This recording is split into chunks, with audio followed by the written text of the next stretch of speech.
Hello, this is Silky Herwold, and this is From Grief to Love.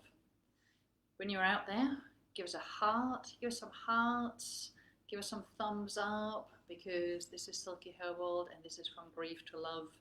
And today I just kind of wanted to have a quick chat to you about our society and why our society really feels so hopeless and helpless when it comes to grieving. And because when you think about it, in the old days when we all grew up in small little villages, um, everything was part of that village life. So whether that was, babies being born or whether that was people dying, it all kind of happened within that village.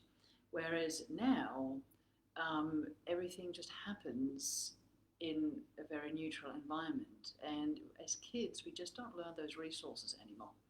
As kids, when, for example, the grandparent dies, um, as long as the parent is like in a normal hospital room, the kid is usually allowed to kind of go in and see grandpa or grandma.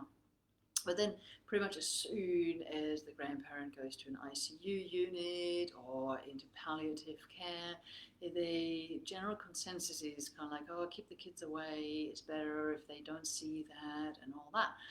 But unfortunately, what that leads to is that our society really just has got no clue. We don't learn as kids the resources that death is part of life, and we don't learn how to deal with this anymore. So, of course, then we grow up in an environment where probably the worst thing that ever happened to us, if we're lucky, is that our budgie or our goldfish has died, or maybe you had a dog. But everything has been kind of like very much far removed. So we don't really learn those resources. I've also had plenty of clients where their own parent has passed away when they were kids, and the kids just weren't allowed to go to the funeral, which, the people were doing the best that they could because they thought they were protecting the children at that moment in time. But of course, what that has led to is that the children have always grown up in an environment that is just completely void of this process, and that death is part of life, and so they have never really learned how to cope with this and haven't got the resources. Now, of course, all of those people have grown up into adults, and so now we've got all these adults running around who have got no idea about grief and grieving. And then they want to be helpful, but they have got no idea how to do that.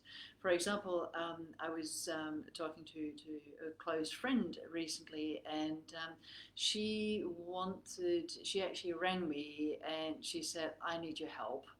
Here's what happened. A friend of hers, the son had suicided, and she wanted to send the mum, who was not a close friend but somebody she knew, she wanted to send a card, and she said, I don't know what card to get and I don't know what to write on that card.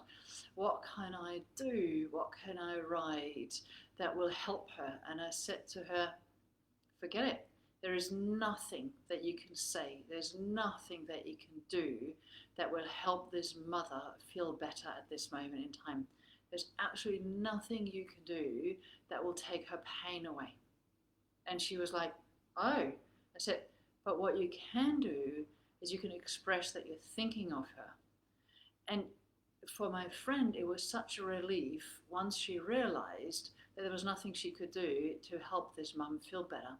It really took the pressure off, and it allowed her to just write a card just beautifully from her heart, and she got some flowers and just send it.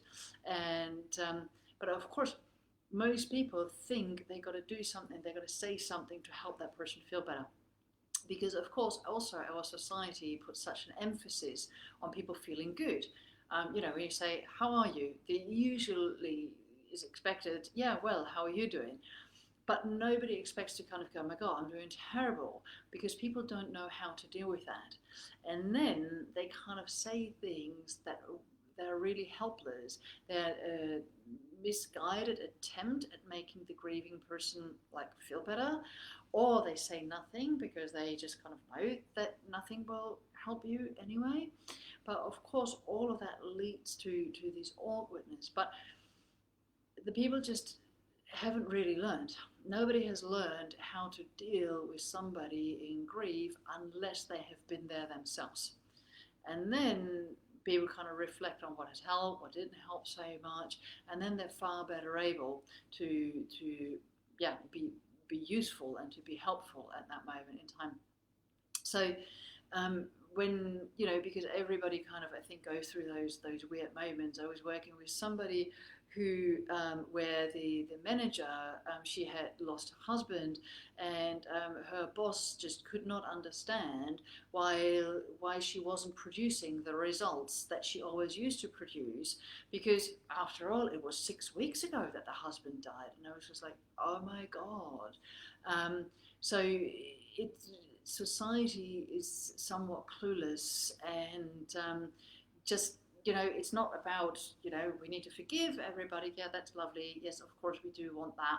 But I think once we understand that people are just helpless simply because they haven't learned, that can help you a little bit as well. And I'm actually writing a little ebook at the moment for exactly those helpless people, for managers, for corporates, on how to better deal with bereavement and grief when it happens to your co-workers or to your staff members and all that. So yeah, if you've got any comments for me of things that have really helped you, or if you like to leave a comment of things that were said to you that just really didn't help at all, but you know that one day you might be able to have a giggle about it, or that was just kind of plain useless, or something that really helped you, leave me a comment, and I look forward to talking to you.